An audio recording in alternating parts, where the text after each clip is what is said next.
Next topic is method of sampling. Under the random sampling, in which every item in the universe has no chance of being chosen for the sample. In the random sampling, every item has equal chance to be selected for a sample. First, we will discuss simple random sampling. This is also known as unrestricted random sampling. The another name of simple random sampling is unrestricted random sampling. In this simple random sampling, sample is one in which every item of the population has equal chance of being selected. Every item has equally selected. This is also known as probability. This is also known as a probability sampling. Here we are select the sample in two ways. One is a lottery method and another is a random number table. Lottery method. In lottery method, all the items of the populations are numbered on separate slips of the paper and identical size and shape, and all the slips put into a one box and one pot or in one bowl. Then one by one we take one slip. This is known as the random sampling. Then the sample is selected through the random sampling. Second is use of random number table. When our sampling size is large, then this lottery method is not suitable, because whenever we have to put up one by one different slips, so it is difficult for us. Then we are using a random number table. Random number table is simplifying a table of numbers generated with a different digit 0 to 0, 1, 2, 3 up to 9. The most popular random number table is a Tippett table. Different table also, Fisher has also given the random table, but Tippett table is most important for the random sampling. There are some merits and demerits of a random sampling. First, no personal bias. No personal bias means each and every item have been equally chanced for the selection, so there is no chance of bias. Based on probability, this random sampling, simple random sampling, is based on the probability. Every item has equally been chance to select. Accuracy can be assessed. There is no bias. There is no bias. So there must be an accuracy in the sample. Increasingly representative of the population. Whenever we are using simple random sampling, if we want to increase the sample number, then representative of the population we can increase by this method. But there is some demerits of this method. One is unsuitable for small sampling. If small sample is required, then this method is not suitable, because each and every item means equally chance, but if the data is a heterogeneous, so that simple small sample is not represent all of the items. Difficult to prepare sampling frame. One of the difficulty is how we can frame the sample, which things is required for the sampling.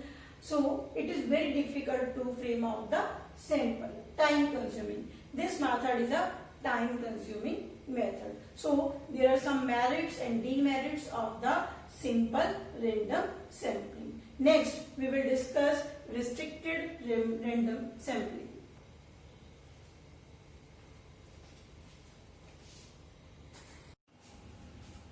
Next type of method of sampling is restricted random sampling.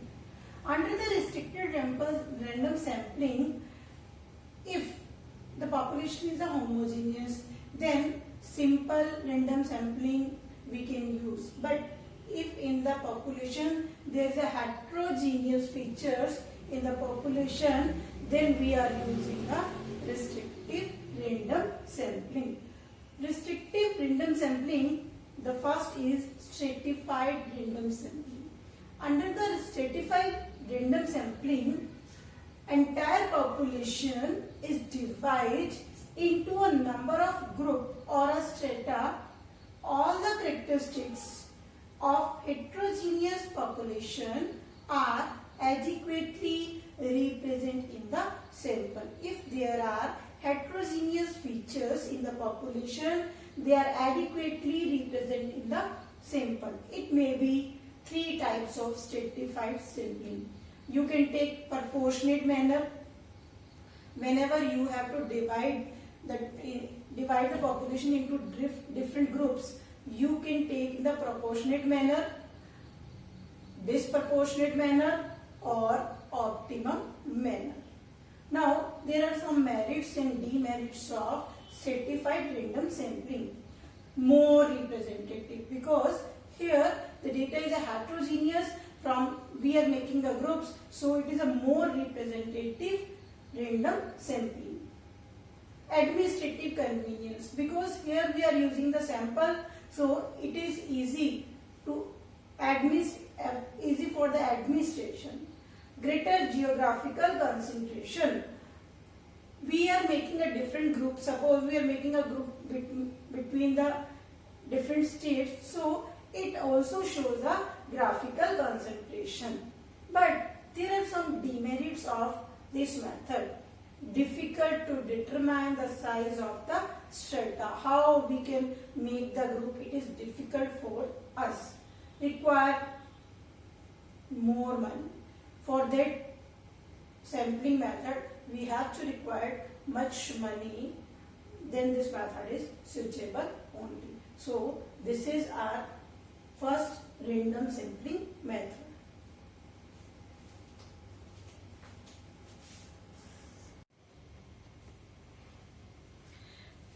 Now, in unrestricted random sampling, there is another method is systematical sampling. Systematical sampling means selecting a sample to take every nth item from the list. Here, some merits and demerits of this systematical sampling. Simple and convenient. This is very simple and convenient method. Less time consuming. Satisfactory results come from this method. And demerits is biased results in case of periodic feature. There is some bias in case of periodic features. Possible when complete list is available. This method is possible only when we are having a complete list. Unsuitable in case of large population. Whenever the population is large, this method is not suitable. Next is cluster sampling. What is the meaning of cluster? The total population is divided into some recognizable subdivision.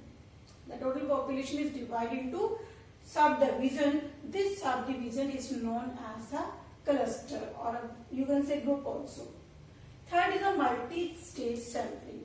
Multi-stage sampling, as according to the name, we are giving different stages. In first stage, universe is divided into some groups or a cluster. Universe is divided into some groups or cluster. In second stage, the selected first stage sample are again divided subdivision into some clusters. In third stage, the selected second stage samples again subdivided into some cluster. So, in this way, the process of division and the subdivision of the clusters and the selection of multi-stage sampling are carried out till the sample size is reduced to their reasonable extent. So, this is known as multi-stage sampling. All these are unrestricted random sampling.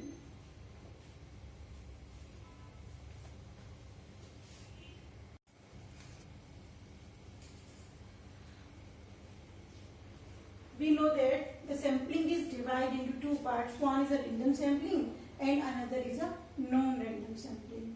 Random sampling we already discussed. Now here the next point is non-random sampling. Under the non-random sampling, each and every item doesn't give the equally chance. Under non-random sampling, the selection of sample depend on the judgment of the investigator. That is, depend on the investigator. Here, all the items doesn't give the equally chance. Rather than the chance, this method doesn't provide every item in the universe with known as chance of being included in the sample. In non-random sampling, we have to discuss three methods. One is a judgment sampling, second is a quota sampling, and third is a convenient sampling. Judgment sampling.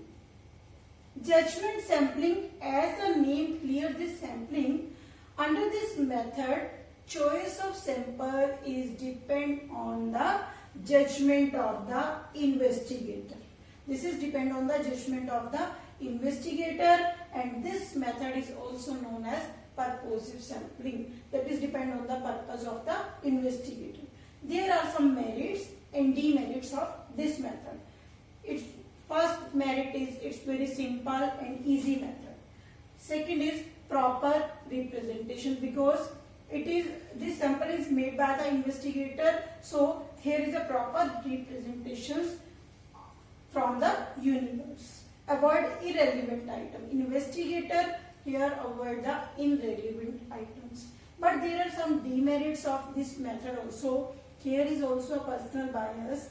Investigator according to their choice, investigator select the sample, so there is a personal bias also.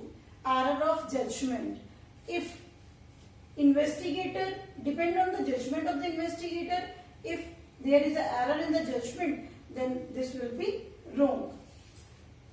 Not an objective method. This is not an objective method. Second is quota sampling.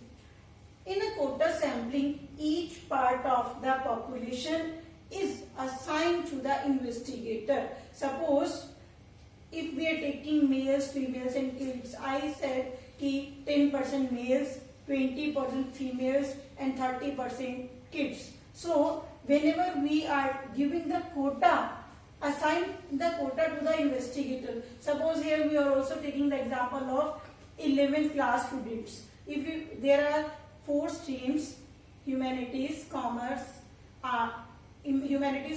medical and non-medical. If we want to take 10% student from humanities, 20% student from commerce and 30% student from non-medical and rest of the student from the medical, that quota is assigned to the investigator.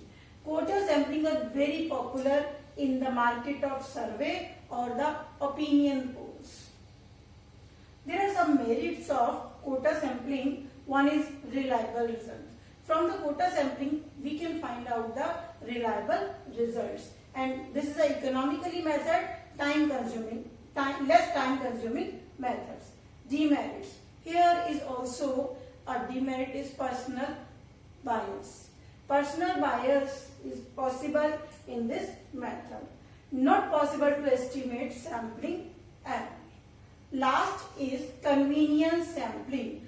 Here also name shows the investigator gives special attention to his convenience. As per the convenient for the investigator, he collect the sample. This method of selecting the sample is also known as churn. There is some merits and demerits. This is a very economically method, less time consuming method. Easy commands, suitable for pilot survey. Pilot survey means we are making a sample. After that we do the experiment for some of the persons. If it is applicable, then if it is applicable those persons, then we can apply of the remaining areas also. Demerits, lack of representation. Here is lack of representation. Personal bias is also here. Unsatisfactory results. Sometimes here is unsatisfactory results because in this sampling, as per the convenience of the investigator, he takes a sample, so it may be result may be unsatisfactory. So these are non-random sampling, quota sampling, judgment sampling and the